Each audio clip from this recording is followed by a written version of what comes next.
தமிழர்களாகிய நாமெல்லாம் பல பிறவிகளில் செய்த தவத்தின் பயனாகவும் அடியார்களின் பெருமையை உலகமெல்லாம் தெரிஞ்சுக்கிறதுக்கும் கைலாயத்தில் சாமிக்கு மிக அருகில் இருந்து தொண்டு செஞ்சிட்டு இருந்த ஆளாள சுந்தரரை இந்த பூமியில் வந்து பிறக்குமாறு செய்தார். அதன்படி சுந்தரமூர்த்தி நாயனார் திருநாவலூரில் அவதரித்து வளர்ந்து வரும்போது சடங்கவி சிவாச்சாரியாரின் மகளை நிச்சயித்து மணமேடையில் இருக்கும் சமயம் சாமி ஒரு வயதான வேதியர் வடிவத்தில் வந்து நீ எனக்கு வழி வழி அடிமைன்னு ஒரு ஓலையை காட்டினார். இதனால கோபமடைந்த சுந்தரர் ஒரு வேதியர் இன்னொரு வேதியருக்கு அடிமையாவது உலகில் இல்லாத வழக்கம்னு பதிலுக்கு வாதிட்டார். பின்னர் சாமி தன் சுயரூபத்தை காட்ட அவரை பணிந்து தவறுக்கு வருந்தி ஆட்கொள்ள வேண்டினார்.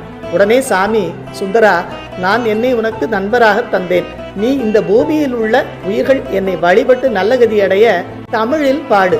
யாரெல்லாம் இந்த பாடல்களை பாடி என்னை வழிபடுறாங்களோ அவங்களுக்கு நான் நல்ல கதி கொடுப்பேன்னு சொன்னார்.